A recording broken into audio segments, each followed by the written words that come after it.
Now, when I first became a Sangoma, I was already, say, a person of education. I had entered school as a child of 14 years, and when I became a Sangoma, I was a youth of 16 years. And what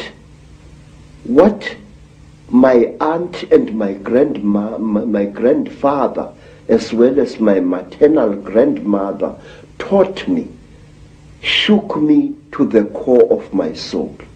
I found that the mission schools had been teaching me lies about my people all along. Missionaries had told us as children that the only light came to Africa with white people, that before the white man came, we black people had no idea about God. We had no belief in a life after death, and that our people were just a race of savages who used to lie around in the sun, womanize, fight, and drink beer every day. I was suddenly awakened to the fact that Africans had in fact been far greater intellectually than the missionaries were willing to give them credit for. That, like the white man, we had astrology, astronomy, we had surgery. In fact, I found that Zulu surgeons in the early years of the 19th century and the 18th century and even beyond could perform operations which white surgeons were not capable of operating. And the more I learned about my people, the more I wanted to learn. And when my initiation under my aunt Mina and my grandfather Zigo had ended, I wanted to know more and more and more. And sometimes I had to pay a ghastly price in order to gain this knowledge. In one place, here in the northwestern Transvaal, my teachers found that I was really uncircumcised. And they told me bluntly that if I wanted to be a member of this secret society, I had to undergo circumcision. And I did, and it was screamingly painful, I assure you, because it was done with a clasp knife, which somebody must have blunted a little bit, just to make sure that I got the message. Well, I had the same done, but I was asleep at the time, so we have that in common. And say, in some places in Southern Africa, if you wanted to learn the secrets of a certain secret society, you had to do dreadful things which I cannot repeat here. And at one time, in Barotse land, in the west of what is today Zambia,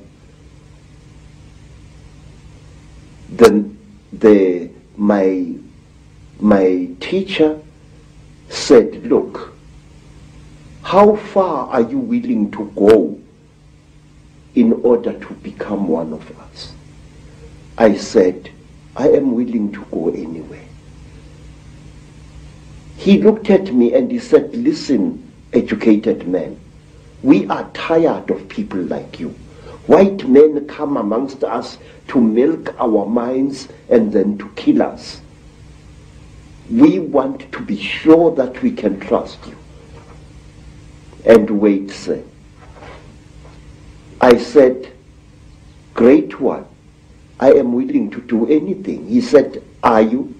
I said, yes. And then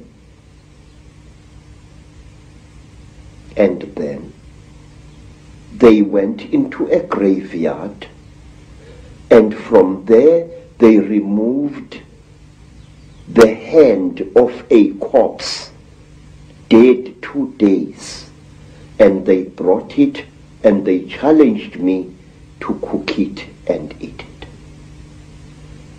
I did so. And these were the peoples who first told me about a race of highly intelligent beings which they called the Chidauri, the talkers, a race of creatures which look like reptiles,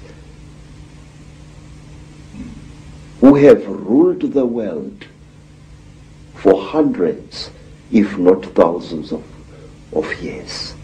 Through this dreadful act, I was able to gain knowledge which was denied to even the highest Sangomas, because they would not go through the ritual I went to. This is how secret knowledge is protected in Africa. And at one time, let me tell you another thing. Again in Barotse land, on the border between Angola and North Rhodesia, as it was called, I was brought into a hut. And in the hut was a young woman. She was as black as ebony, and her hair was like a huge black cloud on her head. Her teeth had been sharpened in the Barotse fashion until they looked like those of a reptile. And Mutwa was very puzzled. What's this lady doing here? I'm supposed to spend several nights in this hut, so what is she? What is she doing here? Now, Credo Mutwa, being a frightened Zulu, afraid of women but not afraid of wild animals, decided to sleep with his back to the wall, giving the lady a nice clean bath. And on the following day, Credo Mutwa was fined 15 pounds by the local chief because I had refused a sacred gift. I had been supposed to do something very amazing to this lady to show that I was one of the people. Bad luck. Bad luck. But why, Credo, have you chosen to reveal this knowledge now to a much, much wider audience? Mr. David, please, Africa is dying. Africa, is being murdered. And we are sitting like bloody fools. And we don't realize what's being done to our people. I have proof that can stand in any true court of law that the disease called AIDS is a man-made disease. And this disease is going to kill 3/4 of South Africa's black people within the next 10 years. There are wars in Africa which make no sense to me as a black man. Please, when people fight a war, Mr. David, why do they